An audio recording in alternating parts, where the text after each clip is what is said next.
Essa noite nós estamos indo para o término, desse estudo. Nós estudamos durante 3 meses e meio, quase 4 meses, o Salmo de número 15. Os irmãos que acompanharam, nós começamos no dia 7 de março e estamos finalizando esse estudo nessa noite. Quero deixar para os irmãos, mais uma vez, o meu agradecimento, a minha gratidão a Deus por essa oportunidade que foi me aberta aqui nessa igreja, Jones. Eu tenho certeza que, para mim, irmãos, foi uma bênção enorme na minha vida. Fui muito mais abençoado, vocês podem ter certeza, do que vocês nesses 3 meses e meio. Fui muito abençoado, e eu não tenho dúvida de que a igreja também foi abençoada com esse estudo bíblico. E eu espero, irmãos, que eu tenha deixado aqui uma semente, nessa igreja, para que ela se volte mesmo, definitivamente, continuamente, ao estudo bíblico.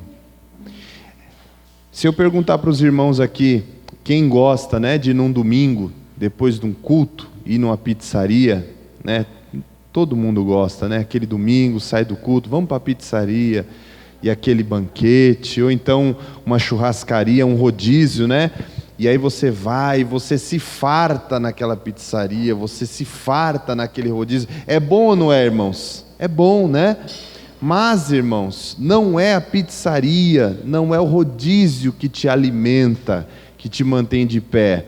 Ali é um momento em que você esbanja, Rui. Mas o que te mantém em pé? Não é o rodízio de pizza, não é a churrascada. O que te mantém de pé é o arrozinho com feijão diariamente, É esse arroz e feijão simples, que te mantém de pé, Rui, com saúde. O que eu estou querendo dizer, irmãos? É muito bom vir num domingo à noite e ouvir aquela mensagem impactante, aquela mensagem cheia do poder de Deus. Quem não gosta? Eu amo. E quantas vezes eu vou à casa do Senhor e ali Deus usa um servo de Deus, uma serva de Deus, para trazer aquela palavra que te renova as suas forças, a sua alma. Porém, irmãos, não dá para a gente ficar vivendo só de palavra de domingo, O que vai te manter de pé? O que vai te manter saudável espiritualmente? É o estudo bíblico. E isso tem que ser diário, irmãos? A meditação da palavra de Deus, ela tem que ser diária.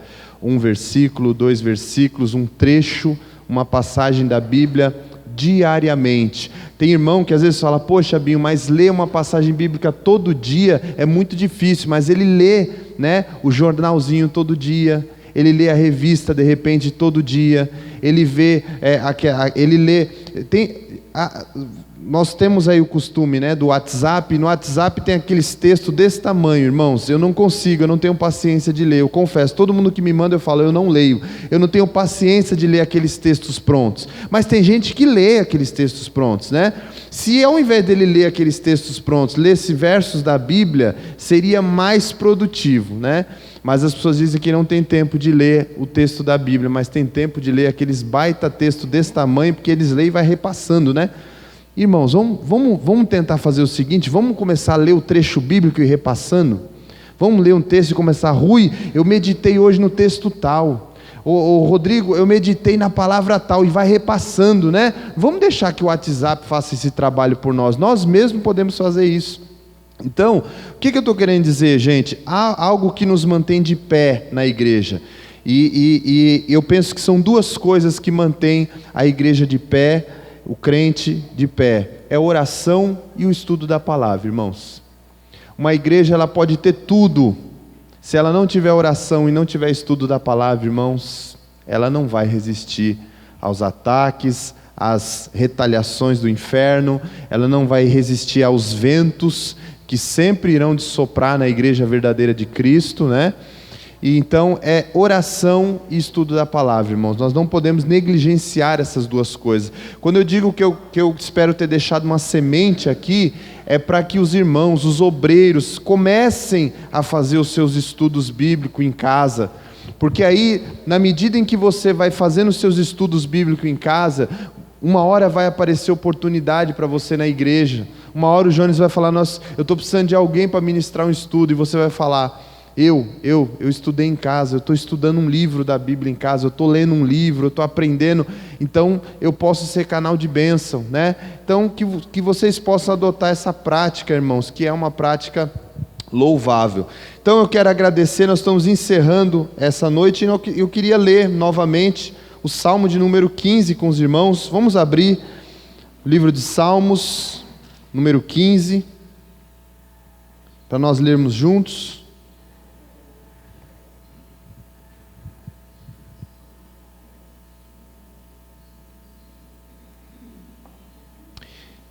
E hoje, irmãos, nesse último dia, nós vamos nos concentrar versos 3 e 4, tá? Nós vamos ler o Salmo todo de número 15, que não é grande, são 5 versos só, mas hoje nós vamos tratar versos aí entre o 3 e o verso 4, é o que nós vamos tratar aí para finalizar esse estudo. Diz assim a palavra de Deus: Senhor, quem habitará no teu tabernáculo?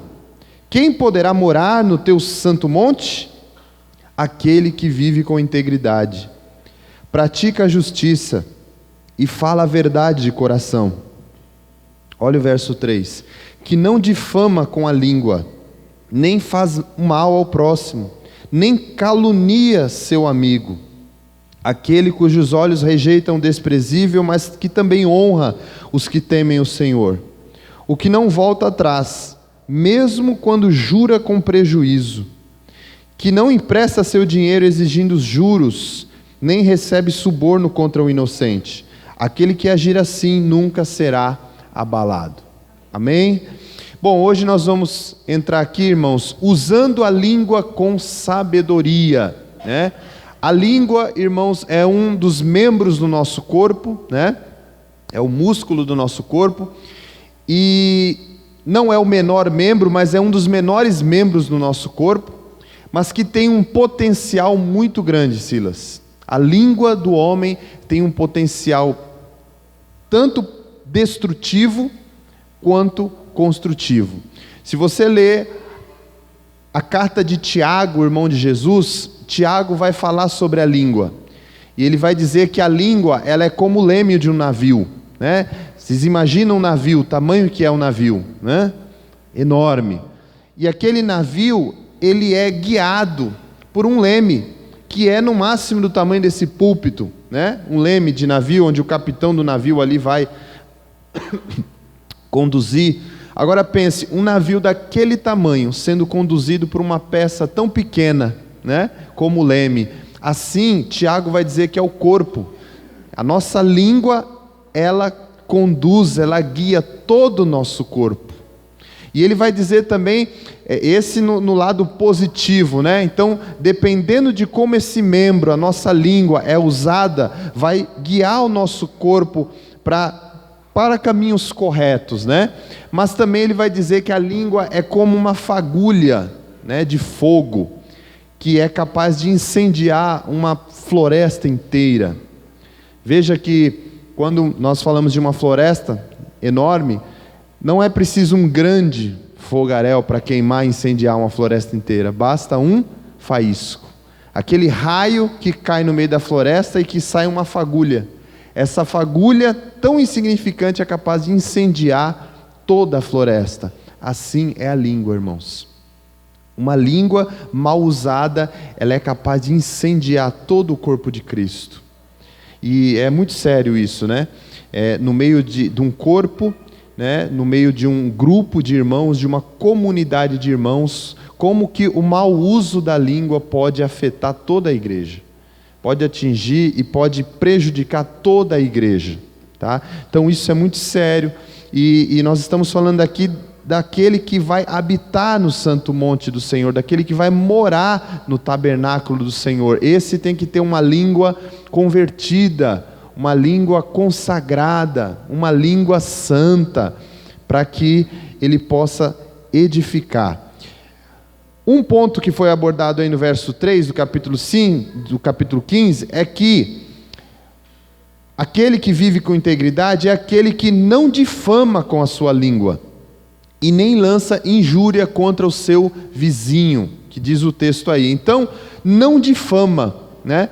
A origem da palavra difamar, irmãos, ela está associada aos pés. Sempre que a Bíblia usa essa palavra difamar, ela está usando essa palavra geralmente em vários sentidos figurativos, para querer dizer alguém que está caminhando. Difamar tem a ver com caminhar, um andar, tá? Um prosseguir, um caminhar. Então o que isso quer dizer aqui, irmãos? Ela está associada aos pés.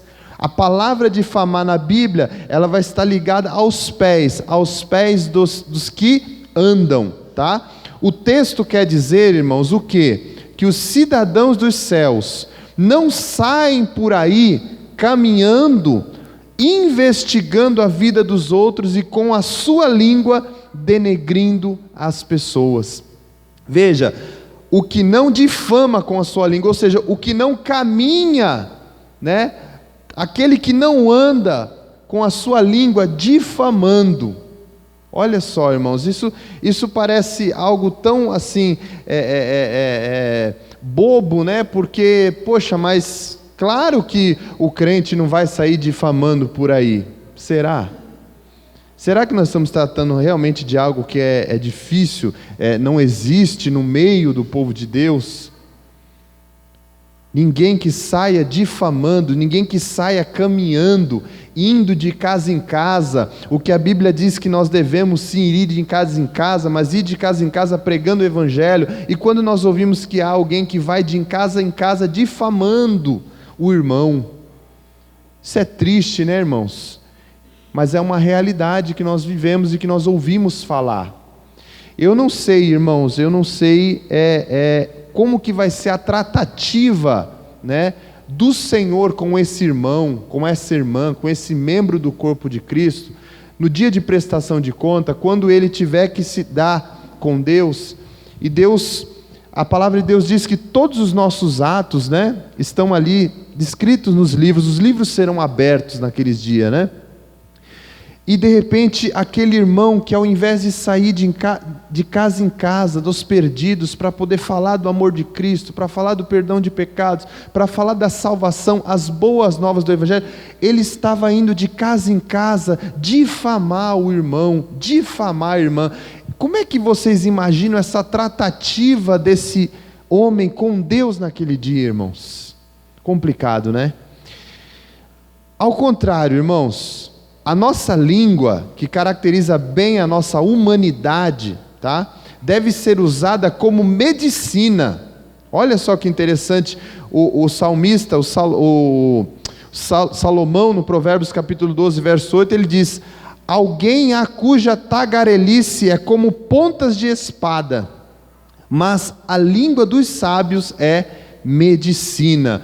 Ou seja, ela é usada para curar, né? Uma língua que não é usada para ferir, mas uma língua que é usada para curar, para sarar. Essa deve ser a língua do crente, essa deve ser a língua do salvo, uma língua que serve de cura. É muito triste, irmãos, quando nós ouvimos pessoas que não são cristãs falarem desse tipo de atitude de irmãos de igreja. Eu já ouvi, e eu sei que vocês também já ouviram, de pessoas dizendo que crente fala isso, fala da vida dos outros. Isso é muito triste, irmãos. Eu penso que Jesus, ele não se alegra em ter que ver esse tipo de comentário da boca do ímpio, né? Da boca do ímpio, irmãos, falar um negócio desse, né? É complicado. E principalmente, irmãos, nós podemos usar a nossa língua e devemos usar a nossa língua para alegremente louvar a Deus, né? A palavra de Deus diz que aquele que está alegre canta. A palavra de Deus diz isso, né? O Salmo diz isso. Você está alegre, canta. Se nós levarmos essa palavra ao pé da letra, nós vamos perceber, irmãos, que muitas vezes nós estamos cantando quando não deveríamos estar cantando. Bom, como você diz? Porque às vezes a gente canta, mas a gente não está cantando alegremente. A gente está cantando porque o dirigente está aqui. Vamos, gente, vamos. Aquele que está o ministro de louvor está aqui, igreja, cante. Aí você está cantando, mas você não está cantando com alegria, você não está cantando alegremente, né? E a palavra de Deus diz, aquele que está alegre canta. Então quando você está alegre, você usa a sua língua para louvar a Deus, em agradecimento a Ele, por suas misericórdias, por sua graça, pelos seus feitos, né? E aí não precisa o ministro ficar falando, não precisa o dirigente ficar falando, irmãos, cante, irmãos, não, você está alegre, você tem motivo para adorar a Deus, você tem motivo para louvar a Deus. Então não é algo forçado, não é algo imposto, é natural. Aquele que está alegre, ele canta ao Senhor, ele louva ao Senhor, e o Senhor recebe esse louvor, né? É muito importante isso. Às vezes eu vejo alguns ministros de louvor, irmãos, em alguns lugares que eu passo, sofrem demais, viu? Porque falta descer do púlpito e colocar o microfone na boca do irmão para ele cantar, porque não canta, não louva, e fica forçando. E eu penso que não tem que forçar, porque se alguém está alegre em Cristo Jesus, ele canta. Se ele não quer cantar, é porque ele não está alegre com o Senhor, ele não tem motivos para estar alegre. Então você que está alegre, louve ao Senhor, adore a Ele, louve Ele de todo o seu coração. Então, olha só aqui, ó, a nossa boca se encheu de riso, e a nossa língua de júbilo. Então as nações se diziam, grandes coisas o Senhor tem feito por eles. Olha, parece que o salmista está enxergando como aqueles que estão ao redor da nação de Israel estão vendo o povo louvar. O povo está cantando e adorando, e as nações em volta estão olhando para o povo e estão confirmando, grandes coisas o Senhor tem feito por eles. Olha só, irmãos, é assim que as pessoas lá fora, é assim que aqueles que não estão salvos em Cristo Jesus, que ainda não se converteram, quando eles nos olhar cantando e louvando, eles é quem tem que dizer, olha, grandes coisas o Senhor tem feito na vida deles. Olha como eles cantam, olha como eles louvam. Olha só, o país está em crise, Rui, eu sei que há pessoas desempregadas lá no meio, mas olha como eles louvam, olha como eles cantam. Eu conheço aquele, é meu vizinho, eu sei das dificuldades que ele passa em casa, das faltas que ele tem, mas eu olho para ele na igreja, e o que ele está fazendo? Está louvando e cantando. Por quê? Porque a alegria desse servo de Deus não está ligado ao que ele tem, ao que ele recebeu, ao que ele ganhou. A alegria dele é no Senhor, e isso já é motivo para ele louvar e adorar a Deus, Rui. E as pessoas lá fora vai dizer, as nações diziam, grandes coisas o Senhor tem feito por eles, por isso eles louvam com a sua língua cheia de júbilo, né? Porque grandes coisas o Senhor tem feito. Irmãos, o Senhor tem feito grandes coisas na sua vida? O Senhor tem feito grandes coisas na minha vida? E por que nós não conseguimos louvar com júbilo, gente? Por que nós não conseguimos louvar o Senhor com júbilo, se grandes coisas, grandes coisas o Senhor tem feito na minha vida? Porque nós temos dificuldade de expressar isso. E aí, irmãos, é uma oportunidade que nós perdemos, irmãos, de evangelizar aqueles que estão lá fora sem falar nada a eles. É uma oportunidade, porque você poderia estar evangelizando eles aqui dentro, eles olhando lá, olha só, eu quero esse Deus. Porque a pessoa passa tantos problemas, tanta dificuldade, mas ele está ali alegre, louvando e adorando ao Senhor. Eu quero esse Deus. Eles vão entrar por essa porta, eles vão falar, eu quero esse Deus que causa alegria, mesmo em tantas dificuldades, tantas enfermidades, mas estamos alegres, louvando o Senhor. Eu quero esse Deus. Usemos, irmãos, de nosso caminhar, nosso andar, irmãos, né? Nessa jornada aqui terrena em que nós estamos, para ajudar, confortar e exortar, não para difamar ou para qualquer outra forma de mal, né? E nós temos aí alguns textos. Vamos ler Provérbios, irmãos? Vamos abrir lá em Provérbios, ler esses dois textos aí, Provérbios 1:16 e Provérbios 6:18. Provérbios capítulo 1, verso 16.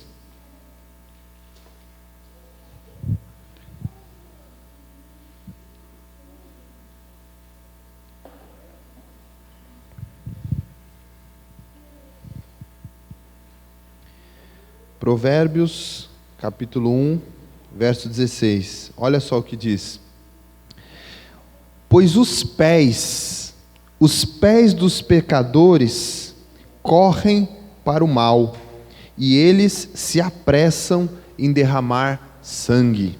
Agora 6:18. Irmãos, como eu gosto desse barulho. Esse barulho de Bíblia sendo folheada assim, ó, de folha, né? É gostoso ouvir a folha assim, balançando, folha sendo aberta. Algumas sai até poeira, né? Tem lugar que você vai, que os irmãos abrem a Bíblia, ela só fica aberta em casa no Salmo 91. Quando ele vai folhear as outras páginas, sobe aquela poeira, os irmãos começam a espirrar na igreja. Então temos que folhear mais a palavra, né? Provérbios 6, verso 18.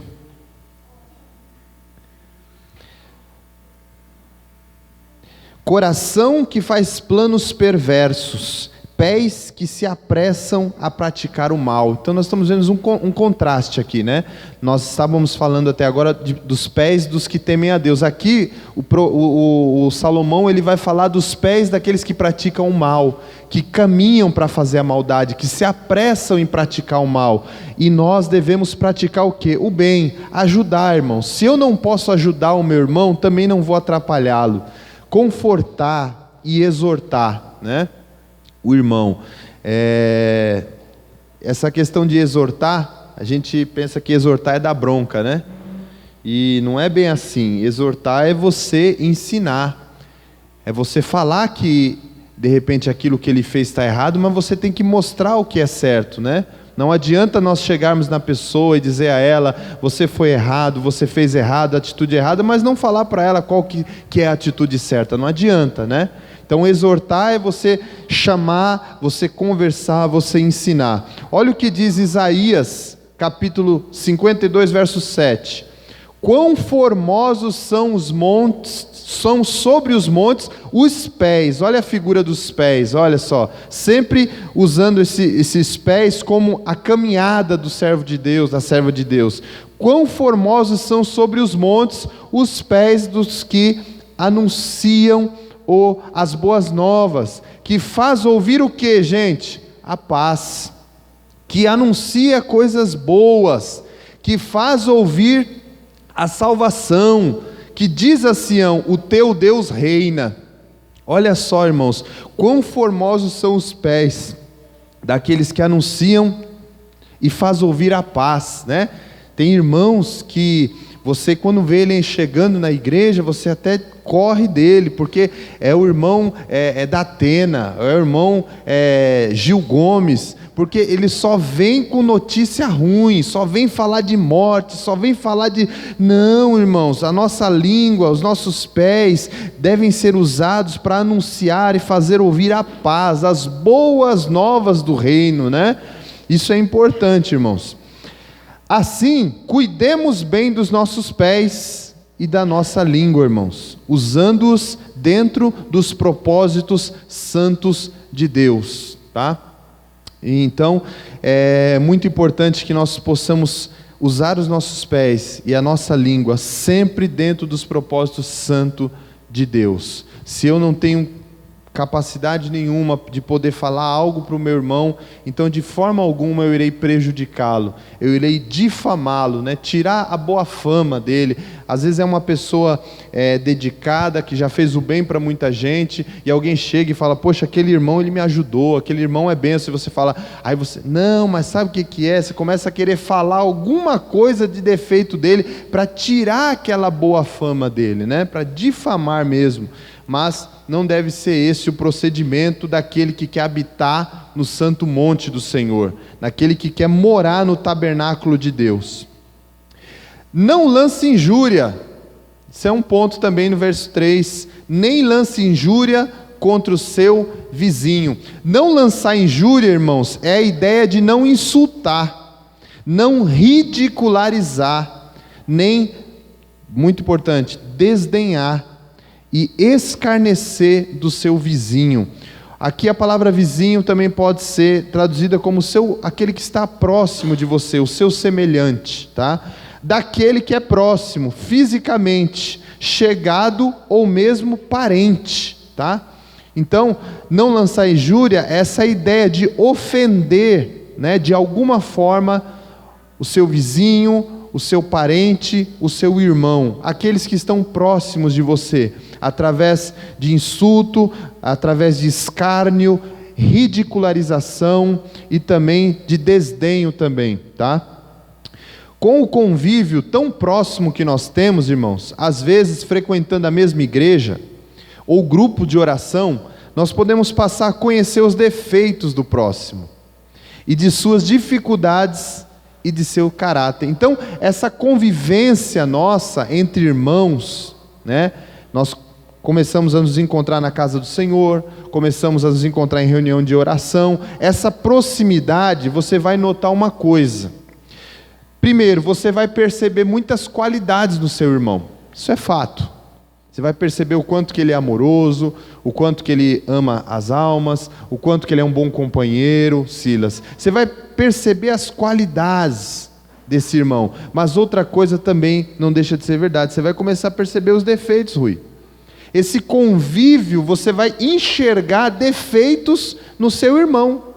Isso é completamente natural. E aí, quando você começa a enxergar os defeitos, você começa muitas vezes a ter ciência das dificuldades desse irmão, que ele tem em alguma área na vida cristã, na igreja, algum problema, algum desvio de caráter.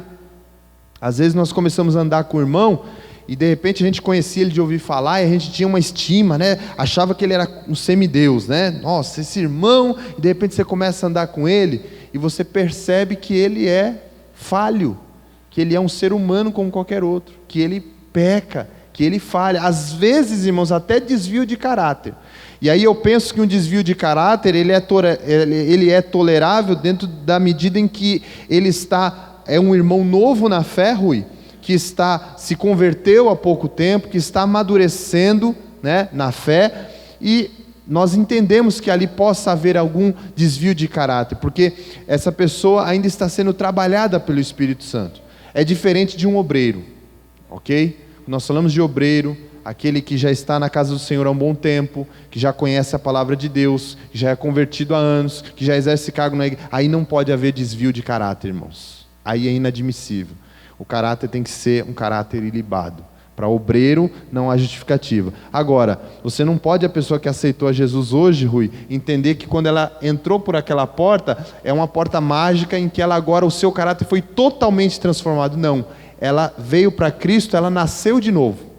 Ela vai começar a sua vida agora, como um bebê que acaba de nascer e ele vai crescer sob novas instruções agora, sobre uma nova educação agora. Então é natural que de início ele ainda cometa aquelas falhas, mas com o tempo ele vai deixando, ele vai amadurecendo e o seu caráter vai sendo formado segundo o caráter de Cristo. Então isso é importante, nós não podemos misturar coisa. O novo convertido e o obreiro. O obreiro não pode ter desvio de caráter, tá? É interessante, irmãos, essa questão, às vezes a gente acha que o nosso irmão ele não erra e a gente também não pode, nós não aceitamos o defeito do outro, Rui. Isso é uma falha nossa muito grave. Irmão, você tem que aceitar, e quando eu digo aceitar é no sentido de que você também tem as suas falhas e que precisam ser melhoradas. Vocês já pararam para imaginar como foi quando Noé, ele colocou todas aquelas espécies de animais dentro da arca? Vocês já pararam para imaginar como é que foi ali dentro, né? O porco-espinho, por exemplo, aquele monte de espinho, como é que foi para ele se acomodar? Será que ele não machucou ninguém ali? Será que ele não encostou em ninguém? Será que ele não foi dar um espirro de repente lá dentro? E voou o espinho, acabou pegando né? Será? Imagine, irmãos, o cheiro que ficou dentro dessa arca, porque os animais eles comeram lá dentro, então eles, né, defecaram lá dentro. Imagine o cheiro. Agora você imagina o coelho lá dentro, Eu estou usando esse exemplo para vocês imaginar como que nós temos que aceitar um outro, né, com amor. Imagine o coelho, ele fez a necessidade dele, mas do lado dele, no outro compartimento, que era por compartimentos, Rui, tinha um elefante. Agora vocês imaginam o coelho tendo que aceitar o elefante. Não tiveram que aceitar, Rui?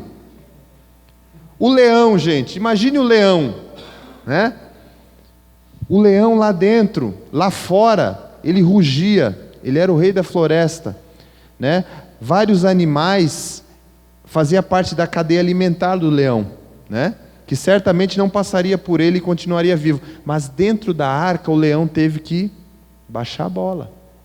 Dentro da arca o leão teve que respeitar o espaço do outro. E o leão não pôde devorar aquele outro animal que era da sua cadeia alimentar. Por que eu estou usando esse exemplo? Irmãos, a arca para mim é uma tipologia da igreja, Rui. Uma igreja que está ali e que tudo que está à volta está sendo julgado por Deus. Deus está condenando o pecado, está condenando a iniquidade, e aqueles que estão dentro da arca são aqueles que estão em Cristo Jesus, que estão totalmente protegidos e guardados de tudo que vai acontecer, o que acontece nesse redor. Mas entende, são animais diferentes, de tamanhos diferentes, de estilos diferentes, mas que tem que aprender a conviver junto dentro da arca. Lá fora tem divisão, Rui, mas dentro da arca não pode haver divisão. Então a gente está falando aqui, parece ser engraçado, a gente está rindo, mas a igreja, ela pode ser identificada também como se fosse uma arca. Você está do lado do irmão que de repente lá fora ele era truculento, ele fazia tudo isso, mas agora ele não é mais. Agora todos nós estamos em igualdade aqui, dependentes desse Deus, com as nossas falhas, com os nossos defeitos. E eu preciso aprender a conviver com isso. Se eu puder contribuir para que esse irmão ele cresça na graça, ele vá perdendo esses maus hábitos, eu vou contribuir, e vice-versa. E ele vai contribuir para a minha vida, Rui. E o Espírito Santo vai trabalhar no corpo, na igreja do Senhor. Então, irmãos, em outro tipo de proximidade, nós podemos saber dos problemas familiares de alguns irmãos. Então, quando nós, sempre tem aqueles que nós nos apegamos um pouco mais na igreja, aqueles irmãos que nós nos identificamos mais, Jones, e com essas pessoas nós nos abrimos, falamos sobre problemas familiares que nós estamos enfrentando, dificuldades, e isso não pode ser um motivo para você desdenhar do seu irmão, ridicularizar o seu irmão. De repente você conversou com ele algo, ele se abriu com você, falou de um problema, para que ele pudesse dividir um pouco essa carga, para que pudesse juntar você em oração, e de repente você agora abre para todo mundo, você fala para todo mundo. Tem que tomar cuidado com isso, gente. Pode saber alguns problemas familiares, às vezes da área conjugal, às vezes na área com os filhos, ou dificuldade financeira. Tá? Então toda essa proximidade nossa, irmãos, faz com que a gente acabe reconhecendo essas faltas. Nós temos que tomar cuidado para, ao invés de ajudar, ao invés de atrapalhar, ajudar esse irmão nos seus problemas e nas suas dificuldades, irmãos. Então nós precisamos ser bem discretos, né, em muitos assuntos, sem expor a pessoa, sem envergonhar a pessoa, né? Que já enfrenta um trabalho, já enfrenta um problema, uma dificuldade no seu lar, na sua família, e que muitas vezes lá fora ele está sendo ridicularizado, mas ele vem para a casa do Senhor, e aqui ele vai encontrar uma comunidade que ama, Rui, e que quando ele compartilha o seu problema, ele ajuda. Eu tenho um amigo no meu trabalho que está passando por um problema conjugal, e ele é da Assembleia de Deus Ministério de Cubatão, e essa semana a gente trabalha junto lá 9 anos, e essa semana ele me chamou, e ele pegou e falou: Binho, eu queria compartilhar algo com você, mas eu não falei isso com ninguém aqui na empresa, porque é algo que, se eu falar para alguém aqui, as pessoas vão me ridicularizar, as pessoas vão zombar de mim, porque lá eles zombam mesmo. Eu estou passando um problema no meu casamento. E eu queria compartilhar com alguém aqui, e eu tenho confiança em você, que você não vai zombar de mim, que você não vai escarnecer, que você não vai ter essa discrição de não deixar que ninguém saiba. E aí ele começou a conversar comigo e falar a situação que ele está.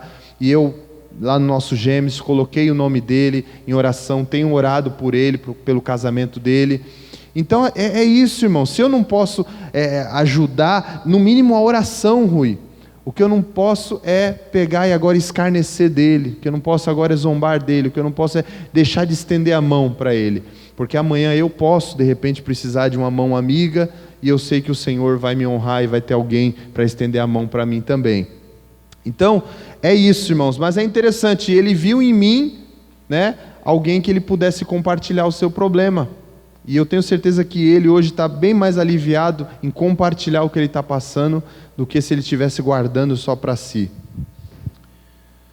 Deus não deseja que nos aproveitemos disso para expor ao ridículo o nosso próximo, amigos, parentes, zombando, desdenhando, afrontando, tentando denegrir a sua reputação. Quando somos afrontados injustamente, podemos clamar a Deus. Se você for afrontado injustamente, você pode clamar a Deus. A nossa causa é a sua causa. Olha só o que diz o salmista: levanta-te, ó Deus, pleiteia a tua própria causa. Lembra-te de como o ímpio te afronta todos os dias. Então Deus, ele assume a causa do seu povo, e quando o seu povo está sendo afrontado, essas pessoas estão afrontando o próprio Senhor. É interessante isso. Lembra quando o povo foi se queixar com Samuel de que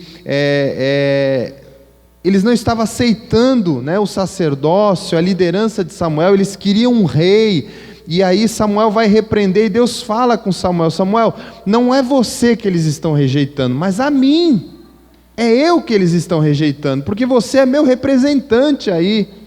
Então, irmãos, aqueles que se levantam contra o Filho de Deus, a Filha de Deus, aquele que afronta, o Senhor é conosco, irmãos. O Senhor assume essa causa, e por isso que nós não podemos tentar revidar, por isso que nós não podemos nem pensar em se vingar, Jones, porque não é contra você, é contra o seu Deus, e cabe a Ele agir, cabe a Ele tomar a providência. O que nós precisamos é descansar no Senhor, é liberar o perdão, orar para que Deus tenha misericórdia dessas pessoas, mas jamais retribuir o mal com o mal, como diz a palavra de Deus. Um ponto importante aqui, gente, nós falamos muito no último estudo a respeito da palavra da verdade, né? E do cumprir aquilo que você fala. Você já conheceu alguém que falou algo com você e não cumpriu o que prometeu? É muito ruim isso, né? O verso 4 do Salmo 15 diz: o que jura com dano próprio e não se retrata. O que significa isso? É a ideia de alguém que fala a verdade, mesmo sendo pressionado, sustenta o que disse, ainda que tenha que arcar com as consequências de sua dignidade. O que isso quer dizer, irmãos? Falar a verdade, cumprir o que você falou, quando aquilo não lhe traz nenhum tipo de dano, é fácil, Rui. Manter a sua palavra, quando aquilo não traz a você nenhum tipo de prejuízo, é fácil. O que é difícil? É você manter a sua palavra quando você está sendo prejudicado, quando você está sendo ameaçado. Aí, irmãos, é complicado você manter a sua palavra, é muito difícil. E é isso que o texto está dizendo, que jura com dano próprio, mesmo que você sofra dano, Rui, mas você mantém a sua palavra, porque nós vimos na última aula, naquele texto de Mateus, o que fala sim, o sim seja sim, o não, não, né? E o que passar disso, a palavra de justo seja o sim, sim, e o não, não, e o que passar disso é de procedência maligna. Ou seja, manter a sua palavra, mesmo que para manter a sua palavra você vai ser prejudicado, como acontece. Nós lembramos de um episódio em Mateus capítulo 26, aquele episódio que Jesus ele está ali na ceia com seus discípulos, e Jesus diz que ele vai ter que ser levado, vai ser morto, e ele diz que os seus discípulos iriam se dispersar, iriam abandoná-lo. E aí ele diz que todos os discípulos iam abandoná-lo, iam se dispersar, mas um se levanta. Vocês lembram? Quem se levanta? Quem dos discípulos se levanta? Quem se levanta quando Jesus diz: todos vocês vão me abandonar? Pedro, gente, Pedro se levanta e diz assim: Senhor, eu nunca vou te abandonar. Pedro diz: Senhor, mesmo que eu tenha que morrer, eu não vou te abandonar. E o que Jesus diz para ele? Pedro, ainda que o galo cante antes que o galo cante, você me negará 3 vezes. E aí o que acontece, irmãos? Lá no capítulo 26, a partir do verso, acho que 69, 59, as pessoas vão reconhecer Pedro e vão dizer: você é um deles, você se parece com... Pedro vai dizer: não, nunca vi esse homem. Depois vai acontecer de novo, na terceira vez ele vai até amaldiçoar o povo. Ele vai: não, vocês estão loucos, não, eu nunca vi, nunca andei, nunca vi com esse... E aí o galo canta, e aí ele se lembra daquilo que Jesus tinha falado para ele. E ele se entristece profundamente, né? Veja, gente, falar ali, no momento com Jesus, quando ele não estava sofrendo nenhuma pressão, é uma coisa. Outra coisa é sustentar aquilo, a palavra, num momento, Rui, em que você pode sofrer dano ou prejuízo. Vocês estão percebendo a diferença? Então, quando Pedro estava com Jesus, ele disse, mas Jesus já sabia que ele iria negar. E aí quando Pedro foi exposto, quando ele sofreria algum tipo de dano, ele não mantém a sua palavra, ele recua. E a palavra de Deus para nós é para que nós não recuemos, mesmo que nos cause prejuízo. Há uma lenda, e isso não está escrito na Bíblia, é uma lenda, tá? Dizem, né? Muitos dizem que depois desse dia, Pedro ele ficou acometido de uma síndrome, chamada síndrome do canto do galo. Síndrome, gente, síndrome é um conjunto de várias doenças que se acumulam numa pessoa, geralmente doenças emocionais, né? Algumas síndromes, como síndrome do pânico e essas síndromes aí. Dizem que Pedro foi acometido da síndrome do canto do galo. Não está escrito na Bíblia, nós não sabemos se é verdade. Que síndrome era essa? O galo não parou de cantar, Rui. O galo continuava cantando todos os dias. E diz a lenda que quando Pedro ouvia o galo cantar, ele se lembrava de quando ele negou o mestre, de quando ele negou o seu Senhor, e aquilo lhe entristecia profundamente. E essa lenda, ela meio que encontra, eles se baseiam, porque diz o texto, depois que Jesus é morto, crucificado, os discípulos, eles se dispersam, como Jesus havia falado, né? E lembra, Pedro volta a pescar. Você lembra quando Jesus encontrou Pedro, ele estava pescando, e aí Jesus falou, olha, eu vou te fazer pescador de homens, siga-me, né? Mas depois que Jesus morre, dá a impressão que, bom gente, o nosso mestre morreu, o nosso líder morreu, então cada um agora volta para a sua vida. Parece que há esse sentimento de que acabou, porque Pedro ele volta para a sua profissão, ele vai lá pescar. E o que diz o texto? Pedro não pega nada, não pesca, não consegue pescar, não consegue encontrar nada. Aí o que vão pensar?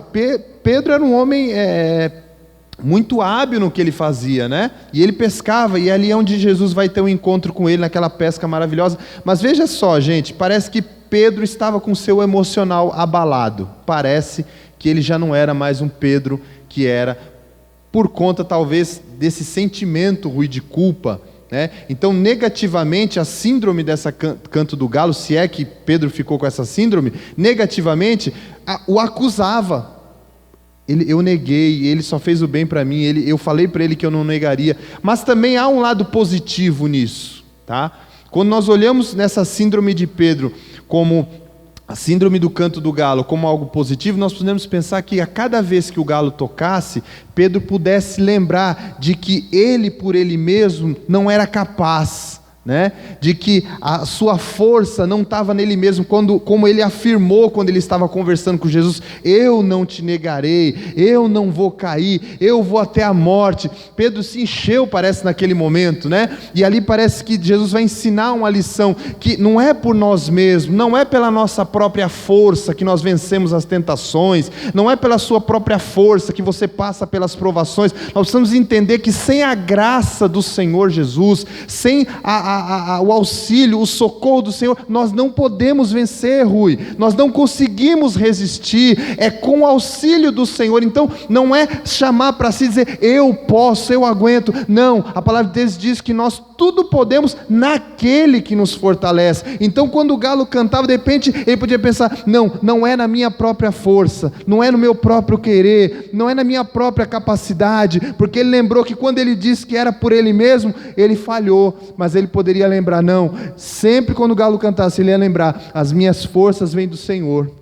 Eu dependo do Senhor. Se não for o Senhor na minha vida, eu não sou ninguém. Se não for o Senhor na nossa vida, nós não somos nada, irmãos. É por isso que eu falei isso aqui uma vez, às vezes a gente fala assim, eu não vou fazer isso, eu não vou fazer aquilo, eu não faço isso. Cuidado com o eu, porque quando nós viemos a Cristo, como Paulo disse, não sou mais eu quem vive, Cristo vive em mim, Rui, porque o eu não tem forças, o eu não é capaz, o eu não é suficiente, mas o Todo-Poderoso é. Então nós devemos trocar, não é mais não é mais eu, é Ele. Se você é capaz de suportar a tentação, não é por você mesmo, é porque Ele lhe deu graça para isso, Ele te sustentou, Ele te auxilia. Então, irmãos, que essa síndrome do galo seja na nossa vida nesse lado positivo, nós possamos sempre lembrar que a nossa força não é em nós mesmos. Paulo disse isso, quando ele faz aquele trocadilho, quando ele diz, quando eu penso que estou forte, sou fraco. Ele está dizendo, quando ele acha que ele tem força, na verdade ele não tem. Quando ele pensa que ele é fraco, quando ele se vê como alguém frágil, aí é que ele é forte. Por quê? Porque a sua confiança não está nele